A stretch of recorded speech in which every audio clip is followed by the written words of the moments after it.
श्रीराम समर्थ. सत्संगतीच्या योगे मन पैक्यावर गुंतून राहत नाही. संतांमध्ये प्रचंड सामर्थ्य असते. ते बोलतील ते खरे होते. वाचा सिद्धी म्हणतात ती हीच. या सिद्धीचा उपयोग आपण सुद्धा करून घेऊ शकतो, परंतु भगवत सेवा करावी आणि त्याबद्दल पगार घ्यावा, तसे हे होते. कामधेनूवर ओझे टाकावे हे बरे वाटेना, म्हणून वाटेने घोडा येत होता तो घेतला आणि कामधेनू देऊन टाकली. तशासारखे होते.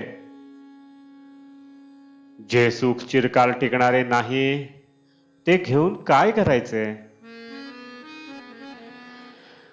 हाडांची काडे करून स्वर्ग सुख हाती आले, पण कालांतराने ते नाश पावणार.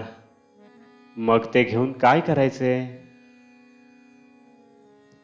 पैक्यासारख्या निर्जीव वस्तूत आपले मन किती गुंतून राहते.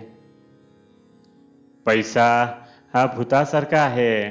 त्याच्याकडून काम करून घेतले तर तो फार उपयोगी आहे, पण ते न केले तर तो उरावर बसतो.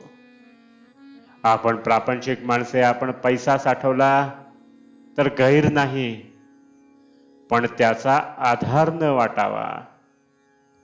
पैशाचा आधार आहे असे वाटणे म्हणजे भगवंताचा आधार नाही असे वाटणे होय.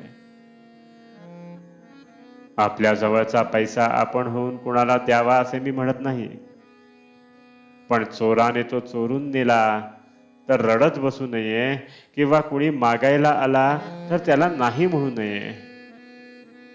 त्याला काहीतरी द्यावेच. पैसा प्रपंचाला पुरेसा असावा. म्हणजे किती? तर पेन्शन असेल त्यांना रोजच्या निर्वाहापुरता असला म्हणजे पैसा पुरेसा झाला, आणि पेन्शन नसेल त्यांना साधारण मध्यम स्थितीत 10-15 वर्ष पुरेल इतका असला म्हणजे पुरेसा झाला. याला अमुक एक असा हिशेब सांगता येणार नाही. आपल्या प्रपंचाला जेवढा जरूर आहे तेवढा पैसा आपल्याला मिळाला की बस झाले. श्रीमंतीला पुष्कळ पैसा लागतो असे थोडेच आहे. आपल्याला अडचण नाही पडली की आपली श्रीमंतीच आहे. पैशाच्या बाबतीत आपण प्रयत्न मात्र आग्रहाने करावा आणि नंतर होईल तसे होऊ द्यावे. आपण आतून निष्काम, निर्लोभ आणि निरीच्छ असावे. दुसऱ्याचे द्रव्य मला यावे अशी बुद्धी कधीही ठेवू नये. ज्याच्याजवळ पैसा विपुल आहे त्याला श्रीमंत अगर सावकार म्हणता येईल. ज्याच्याजवळ विद्वत्ता आहे त्याला विद्वान म्हणता येईल. ज्याच्याजवळ शेत आहे त्याला शेतकरी म्हणता येईल. परंतु यांच्यापैकी कोणाला मोठा म्हणता येईलच असे नाही.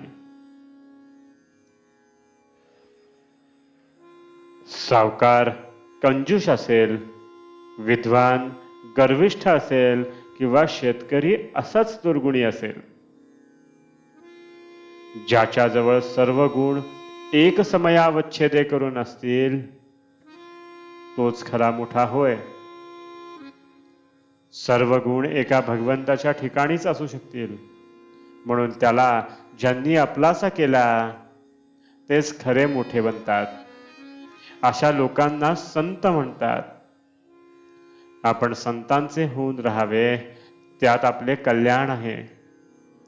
सत्संगतीपासून सद्विचार आणि सद्भावना प्राप्त होतात. ज्याचे विचार चांगले तो मनुष्य खरा चांगला होय, आणि जिथे भगवंताचे अनुसंधान आहे तिथे राहणे हीच खरी सत्संगती होय. आजचे बोधवचन: पैशाचे नाव अर्थ, पण तो करतो मोठा अनर्थ. जानकी जीवन स्मरण. जय जय राम.